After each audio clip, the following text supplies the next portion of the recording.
스타니슬라스 드헨의 저녁신경 작업공간 이론. 이것은 조지 프루드가 지지하는 고차 이론과 겹치는 부분이 많이 있습니다. 드헨은 의식의 유용성, 즉 의식을 통해 뇌 전역의 다양한 시스템들의 정보가 공유되고 또한 여러 가지 목적으로 활용될 수 있다는 것을 강조를 합니다. 그래서 의식에 대한 기능주의적 관점을 드러낸다고 볼 수가 있겠고요. 드헨은 현상의식과 접근의식의 분류법을 받아들이지 않으며 따로 컨셔스 액세스라는 용어를 통해 의식을 지칭하게 됩니다. 정보의 전역적인 가용성이 바로 우리가 주관적인 의식 상태로 경험하는 것이기 때문에 둘 간의 구분이 무의미하다는 것입니다. 데엔의 책 Consciousness and the Brain에서는 무의식적 정보 처리 과정과 의식화의 과정을 상세하게 다루고 있습니다. 루드의 주장과 같은 듯 다른 드헨의 주장을 한번 살펴보기로 하겠습니다. 드헨은 각성, 주의, 의식 상태를 구분합니다. 먼저 각성은 단순히 잠에서 깨어났을 때 혹은 마취에서 풀려났을 때를 생각하시면 됩니다.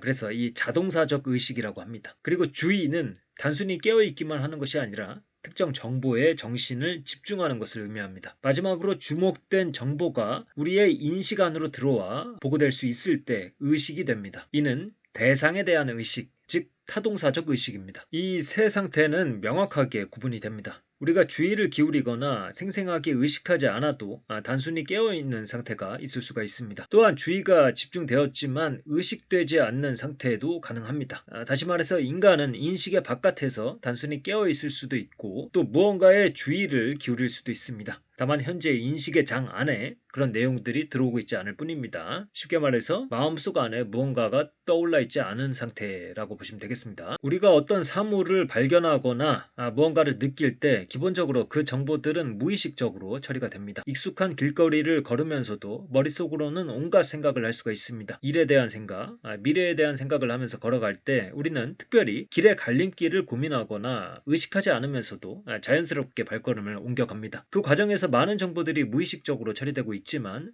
특별히 의식화되지 않는 한 그것들은 뇌 안 임시 저장소에 보관되어 있다가 서서히 사라지게 됩니다. 반면 어떤 정보들에는 중요도, 관련성에 대한 가치평가에 의해서 무의식적으로 주의가 집중되기도 합니다. 원래 인간이 받아들이는 모든 정보들을 의식적으로 조사한다는 것은 매우 비효율적이기 때문에 그러한 정보들은 무의식적으로 그리고 병렬 방식으로 빠르게 조사되고 있습니다. 그러다가 관련성 있는 정보, 중요한 정보가 발견되면 주의가 그 정보에 집중되면서 증폭되게 됩니다. 다시 말해 무의식적 단계에서는 끊임없이 정보를 처리하고 있으며 가치평가를 통해 특정한 정보에 주의가 집중될 수 있습니다. 이런 과정을 통해 여러 불필요한 정보들은 걸러내고 필요한 정보는 강조하여 집중할 수 있게 됩니다. 예를 들어 컴퓨터 작업에 몰두하고 있을 때 방 안에 다른 사물들은 주의를 받을 필요가 없습니다. 깜빡이는 불빛, 밖에 내리는 빗소리 등이 머리를 산만하게 하면 안 됩니다. 이런 정보들은 무의식에서 처리되다가 폐기 처분돼야 합니다. 그러나 무언가 옆에서 타는 냄새가 났을 때 이 정보는 중요도가 매우 높다는 가치평가가 이루어지게 되고 바로 우리의 주의를 끌게 됩니다. 결국 무의식적 가치 판단이 중요한 정보, 그렇지 않은 정보를 자동으로 분류하고 그 분류에 따라서 주의가 발동되는 것이며 이렇게 주의가 집중된 정보는 의식화될 채비를 마치게 됩니다. 대부분의 경우에 주의는 의식으로 가는 관문이라고 할 수가 있겠습니다. 그러나 이 주의의 선택을 받은 모든 정보가 의식화되는 것은 아니라는 점도 유의할 필요가 있겠습니다. 주의와 의식은 별개의 과정이며 의식을 위해서는 플러스 알파가 필요합니다. 하나 재미있는 것은 무의식적으로 언어 처리도 가능하다는 것입니다. 이 무의식 단계의 언어 처리는 문장 구조 이해, 문맥 이해 같은 복잡한 수준이 아니라 단어 인식, 단어의 의미 이해 같은 좀 더 단순한 수준에서의 언어 처리입니다. 의식하지 못할 만큼 찰나의 순간에 어떤 단어들을 사람들에게 보여주면 그 단어는 무의식적으로 처리되어 사람들의 다음 행동에 영향을 미치게 됩니다. 예컨대 빨간색이나 파란색이라는 단어를 무의식 중에 빨리 보여주고 이후에 그 사람들에게 색깔 선택을 하게 만들면 이 사람들은 미리 보여준 색깔에 대한 더 빠른 반응을 보여주게 됩니다. 이는 무의식적 단계에서 우리가 특정 단어를 인식할 뿐만 아니라 그 단어의 의미 또한 처리하고 있음을 보여주는 것입니다. 물론 이때의 의미 처리는 최소한의 의미 처리입니다. 뒤에 다시 말씀을 드리겠지만 무의식은 순간만을 삽니다. 순간만을 사는 존재는 여러 개를 조합할 수가 없습니다. 그 순간의 의미만을 되새길 뿐이죠. 반면에 의식은 시간적으로 확장된 사고를 가능하게 합니다. 시간적으로 확장된 사고는 여러 정보들의 조합을 의미하게 되며 이는 다양한 맥락 위에서 의미를 고찰할 수 있음을 말하는 것입니다. 책에서는 다음의 예를 들고 있습니다. 두 가지 의미를 갖는 단어 뱅크를 무의식 중에 보여주면 이 단어의 두 가지 의미 은행, 뚜군, 병렬로 동시에 처리됩니다. 하지만 그 단어의 의미가 확정되는 것은 맥락에 연결되는 순간입니다. 돈의 맥락이라면 은행, 물의 맥락이라면 뚝이라는 의미가 확정되는 것이죠. 이렇게 단어를 맥락에 연결하여 그 맥락에 근거하여 의미를 확정짓는 것은 의식적 레벨에서 가능한 작업입니다. 따라서 단어의 의미 이해 정도는 무의식 중에 가능하지만 그 의미를 담아둔 상태에서 한 단계 추가적인 작업을 해내야 하는 이 문맥에 따른 의미 이해는 의식 단계에서나 가능하다고 정리할 수 있겠습니다. 이와 같은 무의식은 언어 인식뿐만 아니라 체스 게임, 음악 연주, 자동차 운전 같은 영역에서도 힘을 발휘합니다. 무의식적으로 처리할 수 있는 이러한 활동들의 공통점은 막대한 학습에 근거한 자동적 정보 처리입니다. 예컨대 바이올린 악기를 처음 배울 때는 줄과 음의 관계, 왼쪽 손가락의 위치, 오른팔과 손목의 각도 등 수많은 정보를 의식적으로 처리해야 합니다. 그러나 수많은 반복 연습은 이러한 정보들을 자동적으로 처리할 수 있게 만듭니다. 따라서 숙련된 연주자의 의식은 오로지 곡에 대한 해석과 감정선으로 꽉 들어차 있으며 동시에 몸은 학습된 정보를 자동으로 처리하면서 본연의 역할을 100% 수행하게 된다고 보시면 되겠습니다. 무의식이 정보를 처리해서 중요도, 관련성에 대한 가치평가를 하기 전에 그 정보 자체에 대한 판단이 있어야 합니다. 이때 작동하는 무의식적 정보 처리의 메커니즘을 대에는 베이지 추론으로 설명하고 있습니다. 즉 무의식은 현재 처해 있는 환경에 대한 최선의 설명을 찾는 추론을 항상 전개하고 있다는 것입니다. 예컨대 무언가 타는 냄새가 날 때 우리 뇌는 그 타는 냄새에 대한 베이지 추론을 전개합니다. 이후에 타는 냄새에 대한 중요도, 관련성 등의 가치 판단이 되면서 냄새에 주의가 집중됩니다. 주의의 선택을 받은 타는 냄새는 이후에 인식 안으로 진입하게 됩니다. 그리고 타는 냄새와 원인 사건에 대한 인과적 지식이 활성화되며 그 사람은 곧 눈을 돌려 타는 현장을 바라보게 됩니다. 그는 이내 불이야 라고 소리를 치게 됩니다. 이때 의식에 진입한 타는 냄새라는 정보는 무의식적 정보 처리가 결론 내린 최선의 해석에 대한 다시 의식이 만들어내는 요약본입니다. 쭉정이는 버려지고 알맹이만 남은 것입니다. 그 알맹이가 의식화되는 과정에서 여러 프로세스들에 의해서 접근 가능해지고 그 중에서 의사결정 시스템과 언어 처리 시스템에 의해 접근되어 불이야라고 소리칠 수 있었던 것입니다. 이러한 정보의 압축 과정을 양자역학의 파동함수 붕괴에 비유하는 학자들도 존재합니다. 무의식에서 병렬로 처리되고 있던 많은 정보들의 주의가 집중되고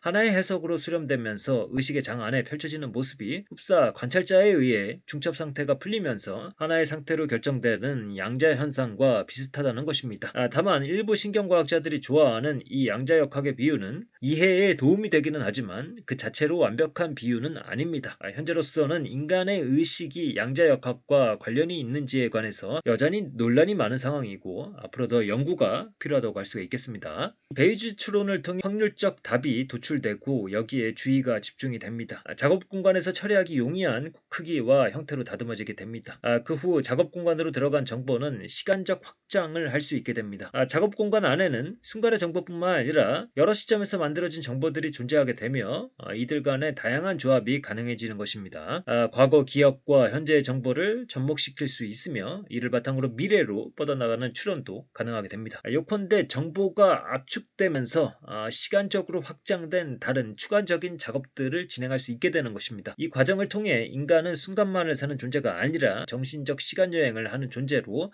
탈바꿈하게 되는 것입니다. 데니얼 데니스에 따르면 의식의 주요한 역할은 지속적인 생각을 만드는 것입니다. 그에는 시간적으로 확장된 사고는 반드시 의식을 포함한다며 앞뒤를 바꿔서 표현하고 있기도 합니다. 또 다른 신경과학의 대가 에델만은 의식이 기억된 현재를 제공한다고 말한 바가 있습니다. 왜 의식과학의 대가들은 모두 의식의 시간적 확장 능력에 주목하는 것일까요? 무의식적 과정은 비록 시각적, 문자적, 의미적 표상을 모두 처리할 수 있지만 그 지속 시간은 매우 짧다고 볼 수가 있겠습니다. 이렇게 순간적인 정보들만으로는 경우는 복잡한 계산을 수행할 수가 없습니다. 반면에 의식은 순간을 시간적으로 붙들어 둘 수 있기 때문에 더 고도의 계산을 수행할 수 있습니다. 복잡한 계산은 곧 복잡한 사고를 의미하게 됩니다. 더군다나 이렇게 의식화된 정보는 뇌 안에 다양한 프로세서들로 라우팅되어 장기 기억 저장, 언어 표현, 의사결정, 계획, 의도 같은 작업들의 밑거름이 되어줍니다. 따라서 의식의 시간적 확장 능력이야말로 고등한 인간 문명의 토대라고 봐도 무방할 것입니다. 그렇다면 의식을 만들어내는 뇌의 메커니즘은 무엇일까요? 우선 인간이 무의식 상태에서 처리하는 정보량은 엄청나게 많다고 볼 수가 있겠습니다. 이를 간추려서 의식화하려면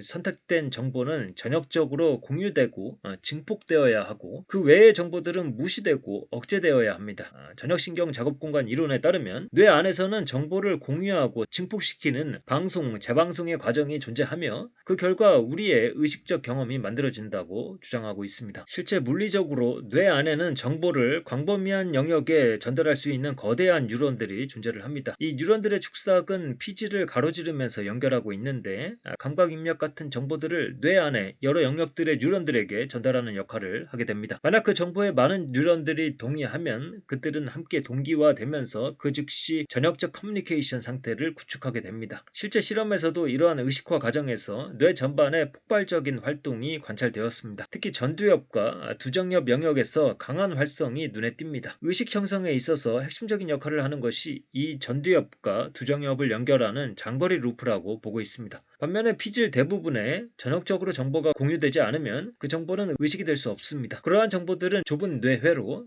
특히 후방 시스템 쪽에 고립되어 있다가 서서히 사라지게 됩니다. 좁은 뇌회로에 갇혀있던 정보가 의식이 되기 위해서는 전두엽과 두정엽의 영역을 침범하여 전역적으로 동기화되어야 합니다. 현재까지의 모든 설명은 외부 감각 정보가 의식화되는 과정을 다루었습니다. 그러나 우리는 내가 아닌 외부에서 오는 감각들만 의식화하는 것이 아니라 나 자신으로부터 비롯하는 표상들, 즉 나의 몸, 행동, 감정, 생각 또한 의식화할 수 있습니다. 이것이 자의식입니다. 이때 나는 지각되는 자와 지각하는 자로 두 번 등장하게 됩니다. 이 지각하는 자가 바로 메타인지 혹은 성찰적인 사고를 수행하는 재귀적인 의식입니다. 결국에 원리는 같습니다. 어떤 정보를 원천으로 하여 의식화하느냐의 차이만 있을 뿐입니다. 인간이 운동을 하고 음악을 듣고 영화를 볼 때 특별히 자기 자신을 의식하지는 않습니다. 그러나 자기는 그 순간에도 배경으로 깔려 있습니다. 무의식이 나와 관련된 표상들을 처리하고 있는 것입니다. 그것이 주목되고 의식화될 때 우리는 운동을 하고 있는 나, 음악을 듣고 있는 나, 영화를 보고 있는 나를 자각하게 됩니다. 이 의식에 관한 기능주의적 버전을 강조하는 이 스타니슬라스 드에는 기능주의자들이 흔히 그러듯이 의식을 실리콘 베이스의 컴퓨터에도 얼마든지 구현할 수 있다는 주장을 하고 있습니다. 결국에 물질이 중요한 것이 아니라 그것을 구현할 수 있는 아키텍처가 중요하다고 보는 것이죠. 다만 인간 의식의 기능이 어떻게 구현되고 있는지를 우리가 알 수가 없고 당연히 이것을 컴퓨터에 어떻게 구현해야 하는지도 감을 잡고 있지 못하기 때문에 우리가 의식을 구현하지 못하는 것이지 그것이 원리적으로 안 된다고 이야기할 수는 없다는 것이 드엔의 주장입니다. 그러면 다음 시간에는 제프 호킨스의 주장들을 살펴보도록 하겠습니다.